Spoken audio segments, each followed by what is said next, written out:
बात Indian navy के project 76 की। चीनी सेना की आक्रामकता को देखते हुए भारत ने भी उसे काउंटर करने की तैयारी शुरू कर दी है। अपने नौसैनिक बेड़े को आधुनिक बनाने और स्वदेशी रक्षा उत्पादन को बढ़ावा देने के लिए भारत पनडुब्बी अधिग्रहण और विकास को आगे बढ़ा रहा है। इसी मिशन के तहत चल रहे प्रोजेक्ट 75 इंडिया यानी P75I और परमाणु ऊर्जा से चलने वाली बैलिस्टिक मिसाइल पनडुब्बी यानी SSBN पहलों के साथ ही अब भारत ने प्रोजेक्ट 76 यानी P76 के तहत स्वदेशी पारंपरिक पनडुब्बी निर्माण को लेकर रिसर्च का काम शुरू कर दिया है। अब आपको प्रोजेक्ट 76 का मकसद भी बता देते हैं। तो प्रोजेक्ट 76 का मकसद 6 अगली पीढ़ी की डीजल इलेक्ट्रिक अटैक पनडुब्बियां बनाना है। ऐसी पनडुब्बियां जो एयर इंडिपेंडेंट प्रोपल्शन यानी AIP सिस्टम से लैस हों। ये प्रोजेक्ट रक्षा अनुसंधान और विकास संगठन यानी DRDO और भारतीय नौसेना के युद्धपोत डिजाइन ब्यूरो के बीच एक संयुक्त प्रयास है। इन पनडुब्बियों का डिस्प्लेसमेंट 4000 टन होगा। भारत की कोशिश है कि इस पनडुब्बी को मेक इन इंडिया के तहत बनाया जाए। इसके लिए निर्माण में 80% स्वदेशी सामग्री का इस्तेमाल करना है। प्रोजेक्ट 76 का पहले चरण का डिजाइन 2025 के अंत तक पूरा हो सकता है और पहला प्रोटोटाइप 2030 तक तैयार होने की उम्मीद है। ये प्रोजेक्ट भारत की लंबी अवधि की रणनीति यानी लॉन्ग टर्म स्ट्रेटजी का हिस्सा है, जिसके तहत कुल 30 पनडुब्बियां बनाई जाएंगी, जिनमें परमाणु ऊर्जा से चलने वाली बैलिस्टिक मिसाइल पनडुब्बियां यानी SSBN, जहाज पनडुब्बी, परमाणु पनडुब्बियां यानी SSN और डीजल इलेक्ट्रिक हमलावर पनडुब्बियां यानी SSK शामिल हैं। P76 के अलावा भारत दूसरी पनडुब्बी परियोजनाओं पर भी लगातार काम कर रहा है।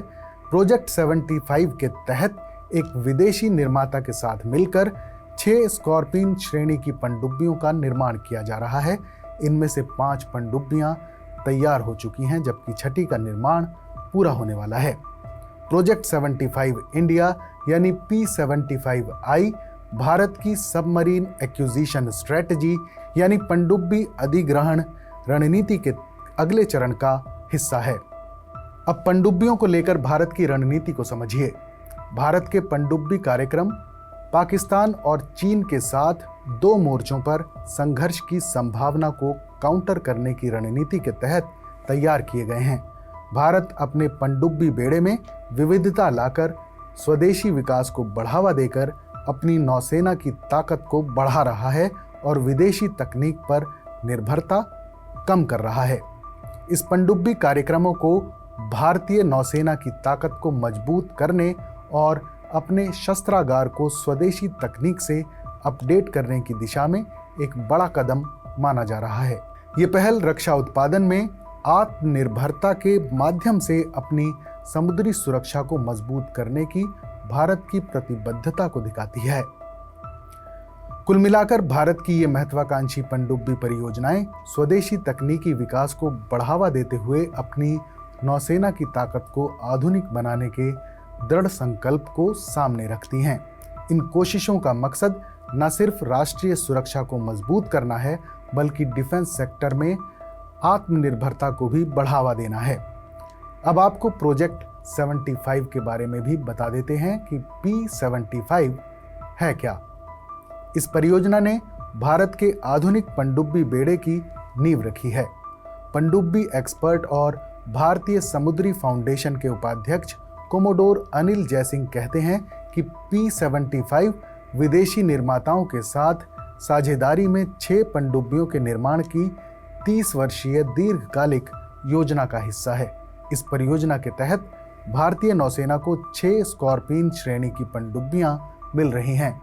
INS कलावरी, INS वेला, INS खंडेरी, INS करंज और INS वागीर और INS वागशीर। ये पनडुब्बियां Mazagon dock ship builders limited यानी MDL और फ्रांसीसी डिफेंस फर्म नेवल ग्रुप के बीच सहयोग का नतीजा हैं और छठी पनडुब्बी का निर्माण भी अभी किया जा रहा है। इस खबर पर अपनी राय हमें ज़रूर बताएं। बाकी देश और दुनिया की तमाम बड़ी खबरों के लिए देखते रहें TV9 भारतवर्ष डिजिटल।